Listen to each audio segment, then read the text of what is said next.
हम अभी तक आप लोगों को बोर्ड पर समझा रहे थे ये सब, लेकिन क्या है कि कुछ बोर्ड की चीज़ें आप लोगों को क्लियर नहीं हो पा रही हैं। इस कारण से अब हम आपको इस तरह से नोट्स के द्वारा समझाएंगे। ठीक है, तो कल हमने आपको समझाया था प्रतिरक्षा प्रतिक्रिया की प्रमुख विशेषताएं। तो प्रमुख विशेषताएं 3 प्रकार की होती हैं, ये हमने आपको बताया था। पहला, आक्रामक को पहचानना।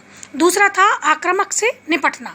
तो आक्रामक से निपटने के लिए 5 प्रकार होते हैं। तो पहला होता है निष्प्रभावन द्वारा, कि किस तरह से कोई भी एंटीजन है या बैक्टीरिया है या वायरस है तो उसको किस प्रकार से निष्क्रिय कर देते हैं। दूसरा, समूहन द्वारा या आश्लेषण द्वारा, कि दूसरा है कि जब उनको समूह में इकट्ठा कर देते हैं तो समूहन के द्वारा एंटीजन को एंटीबॉडीज़ के समूहन के द्वारा इसको नष्ट कर दिया जाता है। तीसरा था अवक्षेपण द्वारा। तो अवक्षेपण में क्या होता है कि एंटीजन और एंटीबॉडीज़ दोनों मिलकर एक अवक्षेप का निर्माण करते हैं, जिसके कारण जितने भी बैक्टीरिया या वायरस जो भी होते हैं वो नष्ट हो जाते हैं। चौथा था ऑप्सोनाइजेशन द्वारा। तो ऑप्सोनाइजेशन के द्वारा भी कुछ एंटीबॉडीज़ जो होती हैं वो उनका जीवाणुओं का भक्षण कर लेती हैं और उसके द्वारा उनको नष्ट कर दिया जाता है। फिर पूरक तंत्र का सक्रियण के द्वारा। तो पूरक तंत्र के सक्रियण के द्वारा क्या होता है कि एक कॉम्प्लेक्स प्रतिरक्षा तंत्र में प्रोटीन जो होती है वो एक्टिव होकर इनको नष्ट कर देती है। तो ये 2-3 प्रकार से करती है। एक तो प्रदाय प्रतिक्रिया के द्वारा करती है, दूसरा फैगोसाइट्स के संक्रमण स्थल की ओर आकर्षित करती है, तीसरा एंटीजन को इनएक्टिव करके ये नष्ट कर देती है। अब इसी का तीसरा प्रकार था कि आक्रामक को याद रखना। तो आक्रामक को याद कैसे रखा जाता है?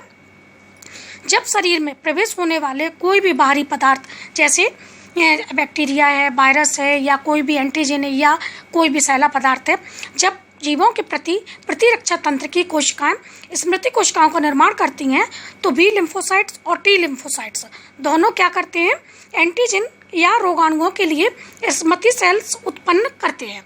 तो हमने पहले भी बताया था कि स्मृति सेल्स या मेमोरी सेल्स, जिनको मेमोरी सेल्स भी कहते हैं, ये मेमोरी सेल्स उसी समय बन के तैयार हो जाती हैं जब टी लिम्फोसाइट्स या बी लिम्फोसाइट्स से टी सेल्स और बी सेल्स का निर्माण होता है। तो इसमें से जो मैच्योर होती जाती हैं वो लिम्फ और ब्लड में चली जाती हैं और जो बचती जाती हैं वो मेमोरी के रूप में एक संचित हो जाती हैं। तो यही मेमोरी सेल्स जो होती हैं वो क्या करती हैं, स्मृति सेल्स का निर्माण जो होता है तो टी और बी लिम्फोसाइट्स दोनों क्या करते हैं, एंटीजन या रोगाणुओं के लिए स्मृति सेल्स या मेमोरी सेल्स उत्पन्न करते हैं, जो शरीर के ब्लड व लिम्फ में सुषुप्तावस्था में पड़े रहते हैं।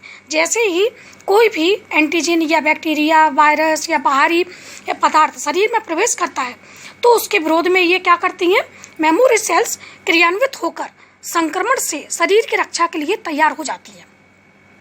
मतलब किस प्रकार से जब बॉडी में कोई भी एंटीजन आ रहा है या कोई भी बैक्टीरिया वायरस शरीर में जब इसका प्रवेश होता है तो ये तुरंत जो सुषुप्तावस्था में पड़ी रहती हैं तुरंत एक्टिव हो जाती हैं और एक्टिव होकर शरीर की रक्षा के लिए तैयार हो जाती हैं। इसको कहते हैं सेकेंडरी प्रतिरक्षा प्रतिक्रिया।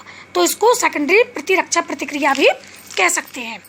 आक्रामक को नष्ट करने का काम लिम्फोसाइट सेल्स ही करती हैं। तो तीसरा पॉइंट ही है कि आक्रामक को किस प्रकार नष्ट करना। तो इसको नष्ट करने के लिए लिम्फोसाइट सेल्स काम करती हैं और ये लिम्फोसाइट सेल्स का निर्माण रेड बोन मैरो में होता है तथा ये ब्लड व लिम्फ में बनती रहती हैं और वहाँ पर ये रहती हैं। ये इमैच्योर अवस्था में रहती हैं और 2 लिम्फोसाइट्स में मैच्योर होती जाती हैं, जैसे टी लिम्फोसाइट्स और बी लिम्फोसाइट्स में।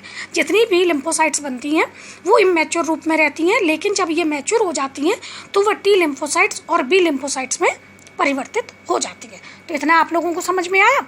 तो ये तो आपके तीनों प्रकार से किस प्रकार से उसको नष्ट किया जा सकता है या इसको सुरक्षा की जा सकती है या बनाया जा सकता है। तो ये आज आपका इतना कंप्लीट हुआ। अब कल इसके आगे का हम आपको समझाएंगे। बच्चों, आप लोगों को नोट्स के द्वारा समझ में ज़्यादा अच्छे से आ रहा है ना?